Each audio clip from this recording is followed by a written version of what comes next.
రెండో బడ్జెట్లో ఒక మంచి కవిత చదివారు అధ్యక్ష. భట్టి గారు మా మీద చదివారు 29వ పేజీ అధ్యక్ష. మా మీద ఏమని చదివారంటే అధ్యక్ష, శ్రీశ్రీ గారి కవిత మా మీద ప్రయోగించారు భట్టి గారు.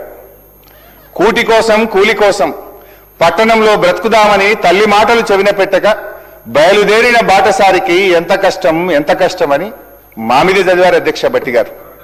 కానీ నిజంగా శ్రీశ్రీ గారు బతుకుంటే మీరు చేసిన మోసానికి ఇట్లా రాసుండేవారేమో అధ్యక్ష. రాహుల్ గాంధీ మాటలు నమ్మి, ప్రియాంక గాంధీ భాష నమ్మి కాంగ్రెసు కోటేసిన నిరుద్యోగికి ఎంత కష్టం ఎంత కష్టం.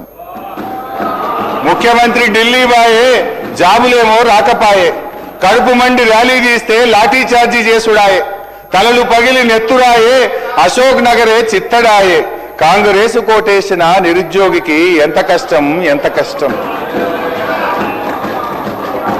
భట్టి గారు 2.5 ఏళ్ళైనాక ఇంకా మీ కథ, మీ బడ్జెట్, మీ లెక్కలు అని చెప్పుకుంటా ఇంకా ఎంతకాలం గడుపుతారు అధ్యక్ష.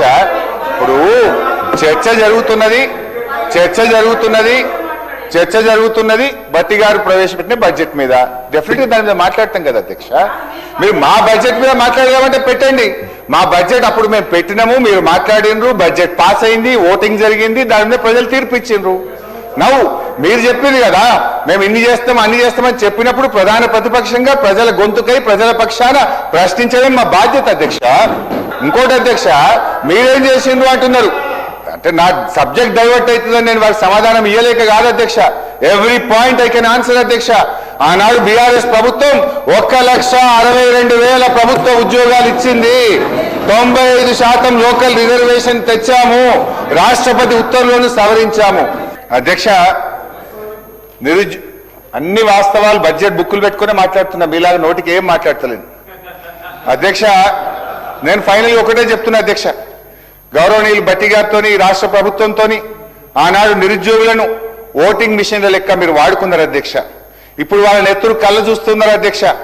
దయచేసి ఇప్పటికైనా మీ పాపాలు గడుక్కోవాలనుకుంటే మీరు చెప్పిన ప్రకారంగా వెంటనే 2 లక్షల ప్రభుత్వ ఉద్యోగాలకు నోటిఫికేషన్ ఇవ్వాలని చెప్పి ఆ నిరుద్యోగుల పక్షాన్ని ప్రభుత్వాన్ని నేను డిమాండ్ చేస్తా ఉన్నా అధ్యక్ష.